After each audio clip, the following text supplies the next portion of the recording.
Hello everybody and welcome back for more Let's Play Banjo-Tooie. In the last episode, we entered the Coliseum kickball stadiums and, did a lot of kickball again, and along with other missions. In this episode, we are going to enter the icy side of Hailfire Peaks.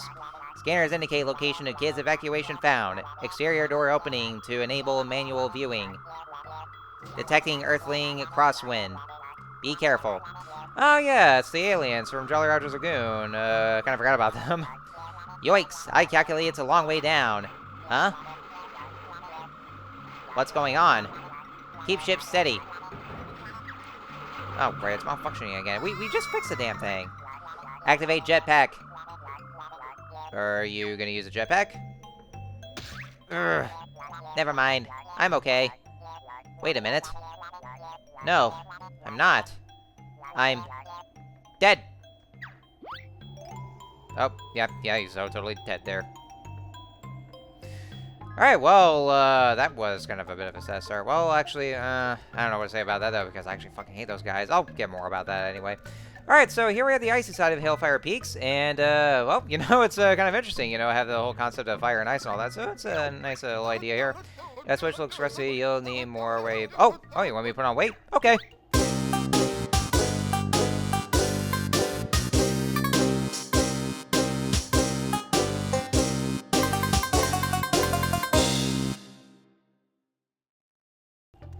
Okay, yeah, never mind.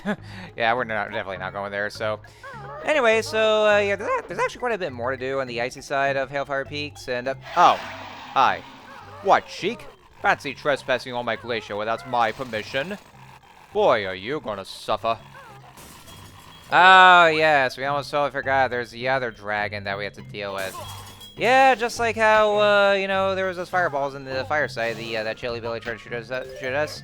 And now, since we first visited the icy side, that means, yep, we're going to be bombarded by all the ice balls here, so...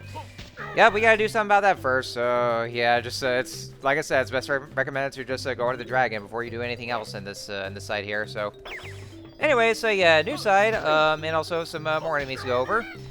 These Yeti enemies, this guy is called Biggiefoot. Or, in a poor form, it's, Biggie Feet, of course. They are a little tough. They actually take 2 hits if you just use the rat-a-tat rap against them.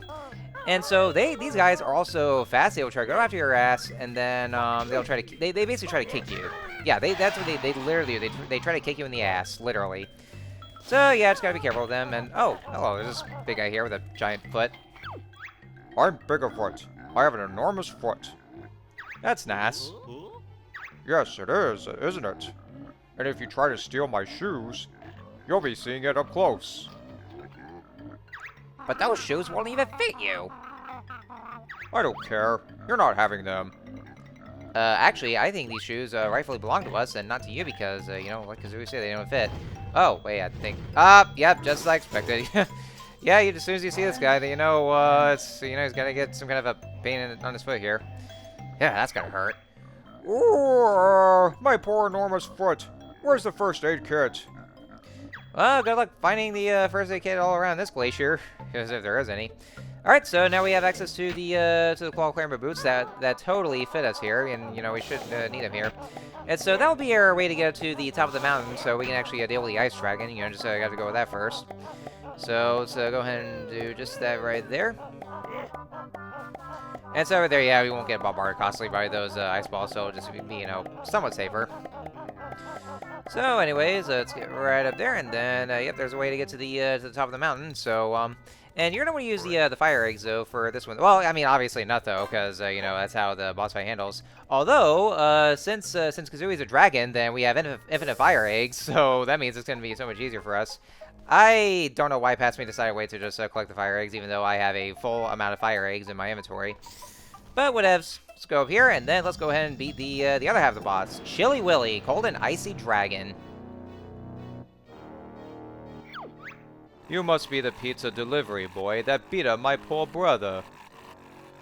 He tried to eat us. I suppose you'll be wanting pizza too? Yes, please. I ordered an anchovy deluxe. Well, tough. We've got none. I'm sure you have. Give me my pizza. Alright, folks, so this is Chilly Willy, and I will say, though, you know, since we're actually fighting him, you know, just after Chili Billy, he is a little tougher. Ah! It burns! So, yeah, it's kind of the opposite of just what we had to do, but kind of the same pattern, though. Let me have just a little taste. And, yeah, once again, you know, just like Chili Billy, he's going to try to, you know, lick us, so we just have to jump over the tongue here. Now, so the thing with Chili Billy, you know, like I said, very same attack, very same kind of strategy you have for Chili Billy, though. Except only this time, it's kind of the opposite, where, you know, since his body is made of ice, and obviously, you know what kind of, you guys know what kind of eggs we have to use against them. That's right, yep, fire eggs, it's obvious. And, like I said, we're a Dragon-Kazooie, and so, therefore, we have infinite fire eggs, so that's actually, you know, so much easier for us, so. And so, so what it is, though, you know, since we're actually, since we're fighting him just after, Chili Billy, his attack patterns are actually faster, so, you know, he's actually shooting the ice balls, you know, a little faster here. And also, his HP is 12 instead of 6, so. And so, to actually throw this out there, though, and also the way he's actually moving around with this song is actually, faster as well, so. So the way this works is that, now, you can actually fight them in whichever order you want to, so if you want to go for Chili Billy first and then Chili Billy, then you can do that as well. The game doesn't really stop you. Keep in mind, guys, that the difficulty for them actually depends on who you fight first. But now we have defeated Chili Billy, so there we go. Stop it! I don't want pizza anymore. I'll go and get a takeout instead. Hold on, you frosty fool. We've beaten both of you. So I reckon we should get a trophy. A trophy, eh? How about this? And yep, quite obviously a Jiggy. So yep, we beat both the dragons, and so now we have a Jiggy. So now we can actually freely explore Hailfire Peaks. So yay, cool. Also, I love how, you know, their bodies are so small with their long serpentine necks. Now, which way is it to the fly-through McJiggies? Ah, yes, McJiggies. It's equivalent to a McDonald's. So anyway, so yeah, there's a Jiggy there. So also, I like how you can actually see in the background the volcano for the fireside. Just in the one. I know it's two-dimensional, though, but it's nice little attention to detail. So I actually like when games do that. Or at least, you know, it's kind of like a 2D portrait, though, but it's still nice looking. Alright, so now we got it out of the way here, so there's our next Jiggy. So anyway, so back to what I was saying beforehand. I know, I kept stopping myself there. So basically, the difficulty for the dragons actually depends on who you fight first.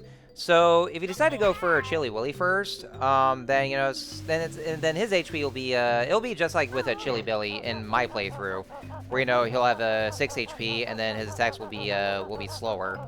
Whereas you know if you fight Chili Billy afterwards in the fireside, then you know then he'll be more difficult that time around. So yeah, he'll have 12 HP instead, so, and then his attacks will be faster as well.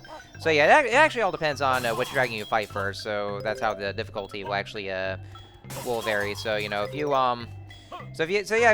know, like I said, if you fight Chili Willy first, then it'll be the exact same as Chili Billy in my playthrough, and vice versa. So so yeah, just I figure throw that there. But you know, I decided, you know, since we first go to the fireside, then I go for Chili Billy first, and then his brother afterwards. So, but you can actually fight them in any order you want to. The game is more open like that, so it doesn't matter either way. All right, so next thing we're gonna do is we're gonna go right up there since we have since we're able to go around the ice side and just not have to worry about anything else. And I actually tried using the build drill against those ice blocks once, but you know that for some reason didn't work. But you know, it actually just worked well. Oh, hello, another blue Jinjo. Hey, young man, I'm Mildred Ice Cube, but I seem to have misplaced my husband, George. There was this terrible blizzard, and he was whisked off into the sky. So? Isn't it obvious? I want you to go and look for him. Oh, that we can do, but what about the Jinjo that's right inside you for some reason? My husband George was blown away into the sky. Don't think you're taking this little man I've acquired, either. Oh, boy. Well, oh, shit. Well, if she's not gonna give it to us, though, then only one way to do. Take it away, Thanos. The hardest choices require the strongest wills. Yep, so we're gonna have to make this one ultimate sacrifice just to get that last blue Jinjo. Ah! Tell George his dinner is in the... Ah, god damn, we like committed a murder there. But yeah, it's our last blue Jinjo. So yeah, the blue Jinjo was actually our very first one, and so yeah, it's actually the last one. I was kind of hoping it'd be the very last Jinjo that we collect in this game for shits and giggles, though, but they kind of put it there, so it's always random. Alright, so let's go inside the igloo, and Boggy's igloo. Oh, wait. Oh, there's a familiar face. Well, look who it is. It's the fucking failure of a father. I remember you. Take a look at my new widescreen TV. It's got loads of features. I'm sure it has. It has, actually. 100 Hz scanning, Dolby 5.1 surround sound, 9999 channels, 15 SCART sockets, 3 remote controls. Yawn. Oh, sorry. But it's got no online shopping, and I'm really hungry. What do you want? A big hot fish would be great. I like how Banjo's a little exasperated this year. I mean, you know, can't blame him though, considering Boggy. And oh, I see you clearly haven't learned your lesson since the last game. What was that? Wow, the fish must have swallowed a jiggy. Well, if it's not edible, I don't want it. Fair enough, Boggy. I'll add it to our collection. Be my guest. I got stuff to watch. Alright, so yes, so let's get the jigger here. Yeah, there's a little callback right here. So yes, remember Boggy, the failure of a father that, you know, neglected his kids just for the sake of sled racing and didn't even bother to get his presents? Well, he's back. And he's a couch potato, as you can see here, and he's watching this guy right here. So to those of you guys who don't even know, that's Mr. Pants, one of Rare's, well, I don't want to say mascots. I think it's one of his games though, but not a lot of people remember him though. So let's go downstairs and check on the kids right here that we've already retrieved. Cheers for the burger back at the fair. Oh yeah, you're welcome, fat ass. Ugh. And also this Bart Sips and XP. Jumping on Mom and Pop's bed is almost as much fun as a fair. And then, last but not least, this little girl over there. Thanks for the fries, Mr. Bear. Yeah, sure. Alright, so I actually want to show this off here. So yeah, this is actually their, well, basically their basement. If you actually go around here, you actually see some really nice callbacks and cameos here. So we actually have these 2 pictures. That was from Freezeezy Peak, the snowman, and also their old igloo from back in that level. And also there's Boggy's old sled, which I guess he's not going to use anymore because apparently he's retired from sledding. And just decided to be a couch potato. And quite clearly actually putting a lot of weight to the point he's actually kind of bigger than Banjo. Also, yeah, and yeah, his wife, you know, the jiggle physics lady. So, but yeah, one actually cool thing about going back to Boggy's igloo is that not only do you see all the nice cameos and callbacks of Freezeezy Peak, and also the sled as well. Not only that though, but if you actually recognize the theme or the music that was playing while we're in Boggy's igloo. That is actually a rendition of the Freezeezy Peak theme from Banjo-Kazooie. So I actually really do like this callback that they brought in here. It's actually real nice, and you know I really like it when games do that. You know, when they're sequels and they actually bring in some callbacks and references to their previous games. And you know, and Banjo-Tooie does real well in that one, where it actually really does make the games feel a lot more connected, and you know, it actually does feel like a true sequel. I mean, and it really does too. You know, and it goes to show for everything there as well. Like you know. Like, and how true of a sequel that actually feels. So that's actually nice, though. But, you know, that's actually what I have to do. So the only thing you have to do for Boggy is that, you know, you have to make sure you get the fish that was in that hot water in the fire side of Hailfire Peaks. And so you just bring him over, and then that's how you get the Jiggy that he just spat out. And so, yeah, another callback where he apparently swallowed Jiggy, and he still hasn't learned his lesson from that incident from the last game, so... So yeah, but yeah, that's just all you have to do. I mean, just that's basically Boggy's only mission. Just you know, bringing the fish, and you know, that's just about it. And that's you know, just not much else for it either. So but yeah, I just had to go and how about the fucking failure of a father? Yeah, father here, ladies and gentlemen. Yeah, and also doesn't really pay much attention to his family. But yeah, that was actually you know one. I would say you know Boggy's igloo in this game is actually one of the more interesting places because of those nice callbacks they have there. So. Anyway, so now we're in this new area. This is the Icicle Grotto, and so it's actually, well... Oh, sorry, I kind of hit my microphone right there, and I was having an itch just now. It's kind of, well, you know, at least it's a bit linear, though. It's actually kind of one of those straightforward kind of caves you go through, so you just go around with the collectibles. And also, Icicle enemies are trying to kill you. These guys are called Shards? Shards? S-Hards? How do you pronounce it? Oh, yes. Don't think that was a Jinjo that was being frozen in that block of ice. Nope. That was a Minjo. It was actually weird though because you know we you know that ice cube that was right here. It's not sentient or anything like that. yeah, we actually do meet a living and talking ice cube, we actually have to fucking commit a murder just to free that Jinjo. Like, holy shit, that is hardcore. Like, goddamn. You know, usually they're supposed to be heroes, but you know they just have to go make these make these sacrifices to get there. Like, goddamn, holy shit. That's, I mean, sheesh. Kind of starting to follow Conker's example for one thing, where you know he has to take some drastic measures to get what he wants. Goddamn.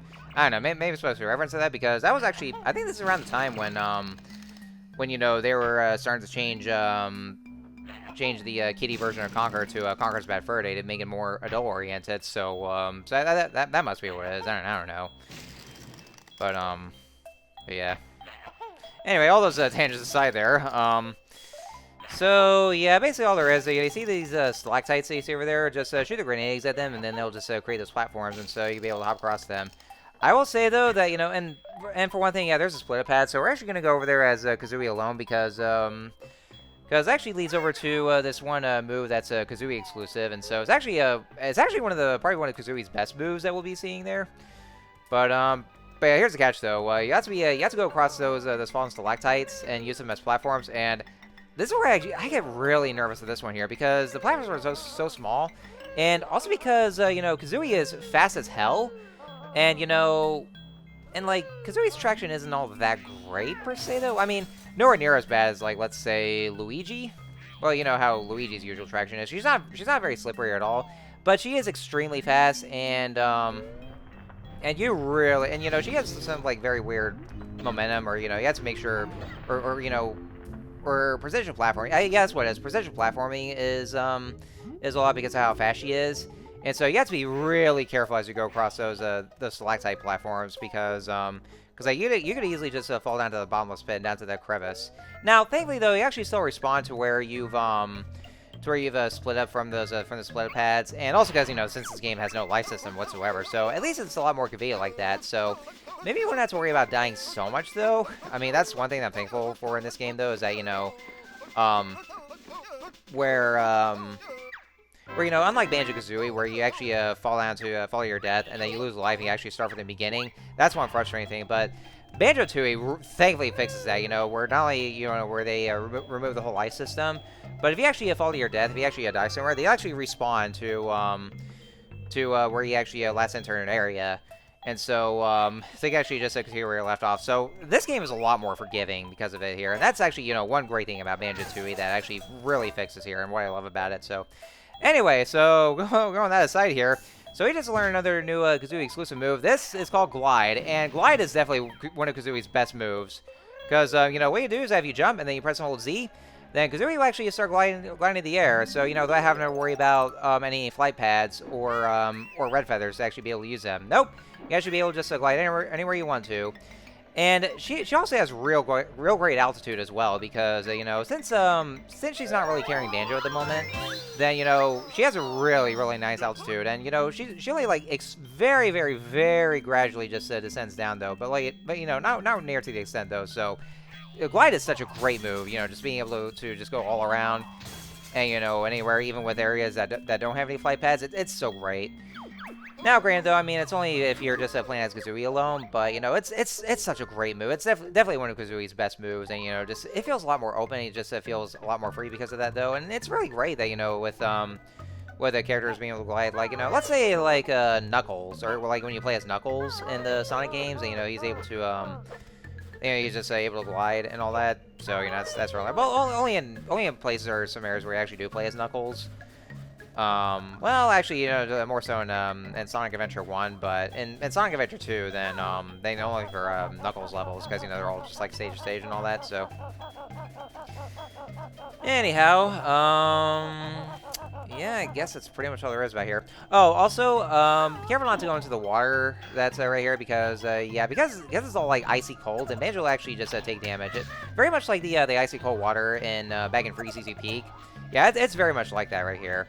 Although there's no wading boots to be used though, but then again, it's only like, you know, on the coastline or just on the shore, and you know, just go straight out to the ocean. So so like there's really no reason for the wading boots to be here because of that. So it's not like you're gonna have to be going anywhere though.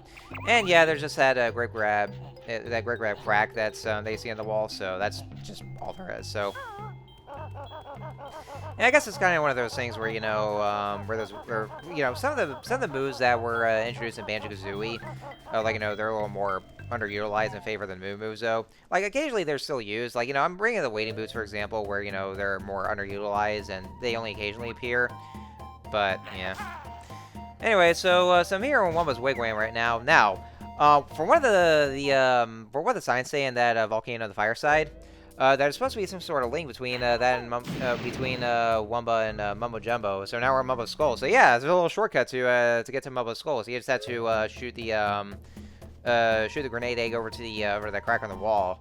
And so that actually is a little shortcut to get between Wumba's Wigwam and to Mumbo's Skull because Mumbo's Skull is actually in the fire side of Hailfire Peaks. And so with Wumba's Wigwam being in the icy side, then that actually just serves as a shortcut. So anyways, we're going to go ahead and do our transformation. This one is not the walrus this time, but actually a snowball. So the snowball here, it's actually it's a fun kind of move though, and there's actually it's one of those transformations where you can actually just be able to do all in one go and not have to worry about having to do like a back and forth kind of thing. So one interesting gimmick about the snowball is that whenever you actually start rolling around, just press all the B buttons to actually roll around and actually you just basically use the control stick to move, but if you press hold the B button, then the Banjo will be able to do the roll attack, but also it gives him a boost of speed. Because, you can see it actually just scrolls up here. And also, whenever you, once you transform into the snowball, you actually start with only one honeycomb at the smallest so. But as you heal yourself, then the snowball will actually get bigger, and so you can just form a lot bigger here. Just by either just getting the honeycombs, and then, or if you roll around on the snow itself, then that's how you actually get bigger, and then you actually heal yourself, and then since Banjo's actually gathering up enough snow to actually get the snowball to be bigger. And yeah, we're also going to need to get to that, that hole in the wall that's blowing the ice here. And I actually kind of cut it there because like I was trying to get to that Jinjo that's right there. But the way you do it is just you just have to hug that wall, and then just try to go as fast as you can through the through that wind that blows through, and then you just that's how you get the Jinjo. So anyways, oh yeah, and every time you get hit, then yeah, Banjo will actually shrink down. So yeah, so you just go onto the piles of snow that you see here, and then Banjo will be able to gather up enough of the snow to be able to actually get bigger here.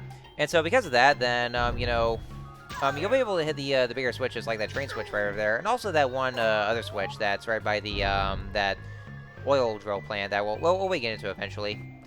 So that's that's basically all there's to Snowball. It's actually kind of a fun transformation too, where you actually just roll around. They actually just run over enemies like that. That is so awesome. Just rolling around and just running over enemies like that here. I love it when games do that, where you're actually using some kind of like either some kind of machine, some kind of like a mecha thing, or just run over enemies, or like anything that lets you run over enemies. And basically like the T-Rex transformation in a Pterodactyl Land. I just love when games do that. Just to run over and just like crush any enemies in your path. That feels so good. It really does. But yeah, it definitely works best, just in the icy side though. Now, you actually can still get to the fire side of Hailfire Peaks, but here's the thing though, because the very, very obvious reason, because of the fact that it's lava side, and snow does not work very well in this environment. And so because of that, if you actually stick around in the lava side as a snowball, then yeah, you will actually gradually lose your health because you'll actually start melting away and just losing your health because, for obvious reasons, that being the fire side of Hailfire Peaks. So yeah, that's kind of what it is. But we're gonna have to go through go to that side as the snowball to be able to get here. And yeah, we're not really big enough because I lost one honeycomb. So thankfully, if you actually go over this way, there's actually this one area where there's some more piles of snow. You actually go around and just get to the biggest size. So that's what you need to do. You have to make sure you get to the use the biggest size to be able to hit the switch. So now we're gonna go ahead and step on that switch right here. Then we're going to see if there's anything worth digging up down here. And so what it is that this oil machine is going to go and start digging right here, and then we're going to see exactly what's going to be for us. It's obviously going to be a Jiggy. You guys know that. So I'm just going to go ahead and watch the cutscene, and then there we go. So yep, that was the Jiggy right there. Now, unfortunately, we can't really get to it right away though, because we actually had to transfer back to regular Banjo-Kazooie. As a matter of fact, we had to go in there as Banjo himself. Because, with using the sack pack ability. And yeah, it's actually inside Grunty Industries, as you can see here, just in the the waste disposal plant in the basement. So, anyways, we're gonna go right over. Now, I also wanted to mention about the whole reason behind you know, with the shortcut between Wumma's Wigwam and Mumma's Skull, where they're the icy side and the lava side respectively.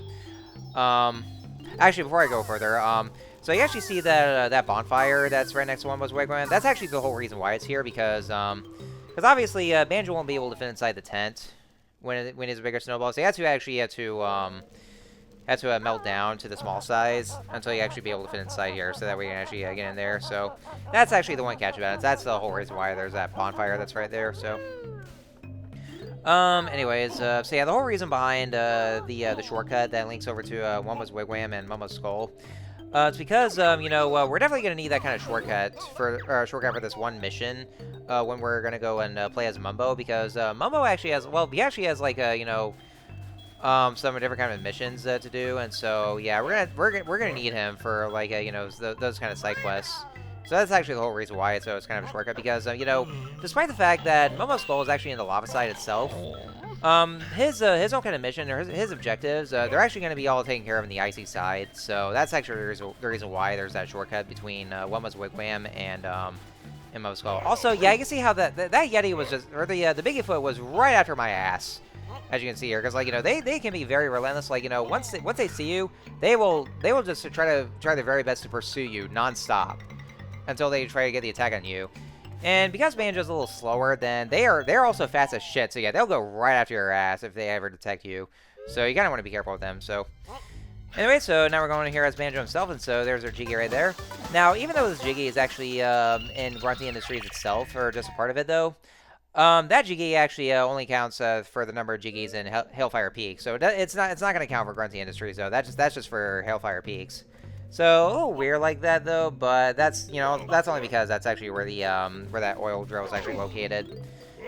So that's probably why though. Like I said, a little weird at first, but you know, it's you know, kind of feels interconnected in that sense. So anyway, so now we're about towards the end of the video, and so that should be it for right now. So next time, let's play Banjo-Tooie. We're gonna do we're basically gonna finish up Hailfire Peak. So you know, just doing more things in the icy side, and then I guess a little bit of other things on the lava side. But I think we should be done in the next episode too. So anyways, until next time, I'll see you guys later.